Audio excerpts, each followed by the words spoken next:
Jangan-jangan dalam rangka untuk menyelamatkan diri, jangan-jangan untuk menyelamatkan keluarga, jangan-jangan untuk menyelamatkan kepentingan khususnya bisnis, dan jangan pula ya, terutama melakukan pembelahan masyarakat. Kalau seorang tokoh agama sekelas Din Samsudin sering melakukan justifikasi, seolah-olah menganggap dirinya sebagai penyuara kebenaran, tetapi dia selalu menghakimi orang lain yang belum tentu benar, tentu saja hal itu justru akan menjadi tamparan yang sangat keras buat dirinya sendiri.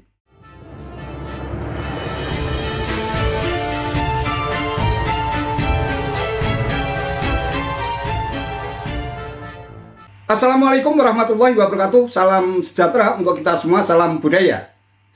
Sahabat-sahabat tercinta sebangsa dan setanah air yang sangat saya hormati, saat ini tampaknya Presiden Jokowi sedang memasuki masa-masa akhir menjelang permainan dalam sebuah game yang seru dan menegangkan. Masa-masa yang terakhir ini tampaknya akan menjadi ujian yang sangat berat bagi Presiden Jokowi. Apakah ia akan keluar sebagai pahlawan yang penuh dengan puja-puji, atau sebaliknya sebagai pecundang, orang yang kalah dalam sebuah permainan, dalam sebuah game politik, hingga akhirnya ia dilecehkan dan semakin dihina. Bahkan bisa saja warisan atau legasi yang ditinggalkannya akan tidak dikenal orang. Dalam konteks demikian sangat masuk akal apabila Presiden Jokowi terus melaju dengan semua taktik dan strateginya agar ia mampu meraih harapan yang terakhir yang ia harapkan. Tentu saja ia mampu menjadi seorang pahlawan. Semua warisan atau legasinya bisa dilanjutkan oleh generasi penerusnya atau presiden berikutnya, sehingga cita-cita Indonesia emas pada tahun 2045 ketika Indonesia genap berusia 100 tahun atau 1 abad, Indonesia merdeka, Indonesia yang sangat dicintainya itu bakal menjadi negara besar dan maju dengan urutan keempat atau kelima di dunia. Impian besar Presiden Jokowi yang dianggap absurd dan tidak masuk akal semacam itu tampaknya memang tidak bisa membuat semua rakyat di negeri ini yakin atas kemampuan Presiden Jokowi untuk membuat negara ini menjadi negara besar dan maju. Namun toh kalau kita lihat performa politik Jokowi selama ini, ia selalu tidak ambil pusing dan ia biarkan semua rakyat menilai apa adanya. Ia tidak akan pernah menghiraukan dan selalu mengabaikan semua hujatan, hinaan, bahkan cacian yang dinilai tidak beradab dan tidak bermoral. Semuanya ia biarkan berseliweran di kanan kirinya. Nah, yang menarik tentu saja adalah isu ketika Gibran Raka Buming Raka, putra sulungnya yang juga menjadi wali kota Solo, ini mendadak dijadikan sebagai cawapres Prabowo Subianto. Setelah MK memutuskan bahwa seseorang yang pernah menduduki jabatan publik sebagai kepala daerah yang dipilih melalui pemilihan umum, meskipun usianya belum mencapai 40 tahun, bisa menjadi capres atau cawapres. Nah, dugaan-dugaan masyarakat itu semakin mengerucut pada satu kesimpulan bahwa Presiden Jokowi berupaya untuk melanggengkan kekuasaannya, untuk menyelamatkan diri dan keluarganya dari kejaran hukum terkait dengan dugaan-dugaan yang konon Presiden Jokowi terlibat dalam korupsi, kolusi, dan nepotisme. Nah, tentu saja menarik ketika proses kontestasi politik ini berlangsung, justru orang-orang yang selama ini sangat mencintai dan mengidolakan Presiden Jokowi, bahkan menjadi loyalis yang mengaku akan tegak lurus dengan Presiden Jokowi, mendadak berubah menjadi pembenci. Mereka dengan lantang berteriak bahwa Presiden Jokowi telah nyata-nyata melakukan dinasti politik untuk melanggengkan kekuasaan dengan merestui Gibran Raka Buming Raka sebagai cawapres Prabowo. Nah, dugaan-dugaan negatif semacam itu dikembangkan bisa kita pahami, sangat kita maklumi, rata-rata mereka adalah pendukung Ganjar Pranowo. Kalau sampai Presiden Jokowi justru merestui Gibran Raka Buming Raka, itu sama saja artinya bahwa Presiden Jokowi sudah tidak lagi tegak lurus untuk mendukung Ganjar Pranowo yang kini berpasangan dengan Mahfud MD sebagai seorang petugas partai di PDIP. Melainkan ia telah melakukan politik dua kaki dengan mendukung anaknya, putra sulungnya Gibran Raka Buming Raka, dengan menjadi cawapres Prabowo Subianto. Oleh karena itu sangat dipahami pula apabila dugaan adanya upaya untuk melanggengkan dinasti politik ala Presiden Jokowi semacam itu menimbulkan reaksi yang luar biasa. Tidak hanya dari loyalis Jokowi, lebih-lebih pihak oposisi yang selama ini memang lantang bersuara untuk segera bisa memakzulkan Presiden Jokowi dari istana karena dinilai sudah tidak becus mengurus negara. Salah satu tokoh yang selama ini kritis terhadap Presiden Jokowi adalah pendiri Presidium Koalisi Aksi Menyelamatkan Indonesia atau KAMI, Din Samsudin, yang saat itu pernah mendirikan presidium ini bersama ex-Panglima TNI Gatot Nurmantio. Ia dengan lantang bersuara bahwa jangan-jangan politik dinasti yang tidak dilakukan oleh Presiden Jokowi ini untuk menyelamatkan diri, menyelamatkan keluarga, bahkan juga menyelamatkan bisnisnya. Ini sebuah prejudis, sebuah dugaan, sebuah prasangka buruk yang dikembangkan berdasarkan imajinasi dan alur pemikiran seorang Din Samsudin yang selama ini memang akrab bergaul dengan tokoh-tokoh Islam yang kritis terhadap Presiden Jokowi. Presiden yang secara etis melibatkan diri dari pencapresan atau mengatur sebagai kingmaker pencapresan, ini jangan-jangan ada sesuatu yang ingin diraihnya.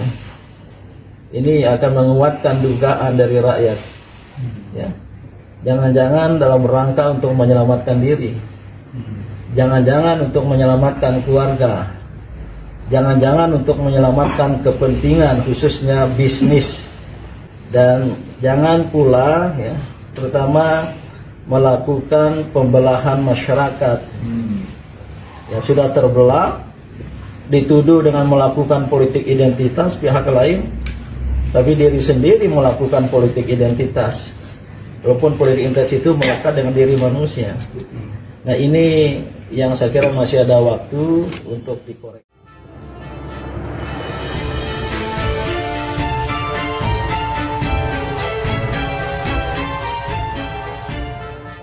Sahabat-sahabat tercinta sebangsa dan setanah air yang sangat saya hormati, saya tidak tahu persis apa sebenarnya yang selama ini berkembang di benak seorang Din Samsudin, seorang tokoh agama yang seharusnya bisa menjadi oase, bisa menjadi penyejuk ketika situasi politik sedang dalam keadaan memanas. Namun baginya, ia bukannya menjadi pencerah, menjadi penyejuk, menjadi oase ketika situasi politik menjelang kontestasi Pilpres 2024 ini berlangsung, tetapi ia justru mengambil peran sebagai orang yang memosisikan dirinya sebagai sosok oposisi. Saya pikir ini merupakan sesuatu yang aneh. Sebagai seorang tokoh agama, seharusnya ia bisa mengikuti jejak seorang Buya Syafi'i Ma'arif, sama-sama dari Muhammadiyah, yang begitu menyejukkan pernyataan-pernyataan dan sikapnya. Almarhum Buya Syafi'i Ma'arif ini dikenal sebagai tokoh yang sangat moderat dan toleran, sehingga pernyataan-pernyataannya tidak pernah memihak, selalu independen, dan ia serasa berada di atas angin atau berumah di atas angin. Ia mengayomi nilai-nilai kemajemukan dan perbedaan di tengah situasi sosial dan budaya yang begitu kompleks dan majemuk, sehingga setiap kali mendengar pernyataan-pernyataan Buya Syafi'i Ma'arif, seluruh rakyat Indonesia bisa merasakan ketenangan, kedamaian, dan kesejukan. Hal ini betul-betul sangat kontras tanpa bermaksud untuk membanding-bandingkannya dengan Buya Syafi'i Ma'arif, yang pasti pernyataan-pernyataan Din Samsudin setiap kali ada isu-isu yang mencuat ke permukaan, ia selalu bersikap nyinyir dan menunjukkan jelas posisinya ada di mana. Apapun pernyataan dan tindakan politik Jokowi akan selalu disikapi dengan sikap kebencian. Sebagai seorang tokoh agama, seharusnya ia ingat betul bahwa jangan sampai karena sikap kebencianmu, kamu berbuat tidak adil. Saya pikir selama ini pernyataan-pernyataan yang keluar dari seorang Din Samsudin sudah meninggalkan apa yang diyakini dalam ajaran Islam itu. Akibat kebenciannya, ia justru sudah menjustifikasi, sudah menghakimi seorang Presiden Jokowi yang belum tentu apa yang ia duga, apa yang ia curigai itu betul-betul merupakan sebuah fakta atau sebuah kebenaran.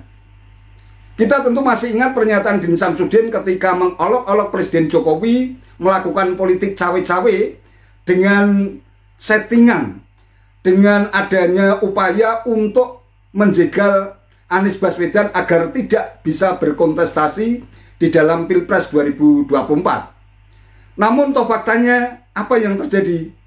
Justru Anies Baswedan yang berpasangan dengan Caimin menjadi paslon atau pasangan calon presiden dan wakil presiden yang pertama kalinya mendaftarkan diri di KPU. Inilah sebabnya kita justru mempertanyakan sikap seorang Din Samsudin yang memosisikan dirinya sebagai tokoh agama, tetapi justru mengembangkan prejudis, menjustifikasi, menghakimi seseorang, bahkan yang dihakimi justru bukan orang sembarangan, yaitu orang nomor 1 di negeri ini, dengan menduga-duga bahwa upaya Presiden Jokowi dengan mencawapreskan putra sulungnya Gibran Raka Buming Raka untuk mendampingi Prabowo Subianto, ini menurut Din Samsudin jangan-jangan untuk menyelamatkan diri, menyelamatkan keluarganya, dan menyelamatkan bisnisnya. Bahkan ia juga menuding Presiden Jokowi telah mengembangkan politik identitas yang selama ini diarahkan kepada kelompok Din Samsudin dan kawan-kawan. Saya kira ini dugaan-dugaan dan kecurigaan yang sama sekali tidak ada dasarnya. Apa motif Jokowi menyelamatkan diri? Apakah ia terlibat dalam korupsi? Apakah Presiden Jokowi dan keluarganya mengemplang duit negara, terlibat dalam kasus korupsi? Apakah memang ia curiga ada kong-kali-kong antara Presiden Jokowi dan Ketua MK Anwar Usman yang kebetulan juga adik iparnya melakukan KKN dengan meloloskan Gibran Raka Buming Raka untuk mengikuti kontestasi Pilpres 2024? Boleh-boleh saja kita curiga, tetapi kecurigaan itu tentu saja harus berbasis data, harus berbasis pada fakta dan sumber yang sahih, sehingga kecurigaan-kecurigaan itu tidak menimbulkan tafsiran-tafsiran liar terhadap pernyataan-pernyataan yang disampaikan oleh Din Samsudin. Saya sendiri tidak yakin bahwa Din Samsudin akan memiliki referensi sejauh itu. Ia hanya menggunakan kacamata kuda untuk melihat fenomena politik yang terjadi menjelang kontestasi Pilpres 2024. Kalau seorang tokoh agama sekelas Din Samsudin sering melakukan justifikasi, seolah-olah menganggap dirinya sebagai penyuara kebenaran, tetapi dia selalu menghakimi orang lain yang belum tentu benar, tentu saja hal itu justru akan menjadi tamparan yang sangat keras buat dirinya sendiri. Bagaikan bumerang, suatu ketika apa yang ia lontarkan di ruang-ruang publik justru akan berbalik menghantam dirinya. Justru akan merendahkan citra dan marwahnya sendiri sebagai seorang tokoh agama yang selalu berteriak-teriak ingin mengajarkan nilai-nilai kebenaran berdasarkan ajaran agama yang diyakininya, tetapi pada prakteknya justru ia salah gunakan dengan mengeluarkan pernyataan-pernyataan yang sangat syarat dengan aroma kebencian kepada pihak lain, sehingga ia justru bersikap tidak adil terhadap kelompok yang berseberangan dengan dirinya. Wallahu a'lam bishawab. Itu saja yang bisa saya sampaikan. Terima kasih atas perhatiannya. Wassalamualaikum warahmatullahi wabarakatuh.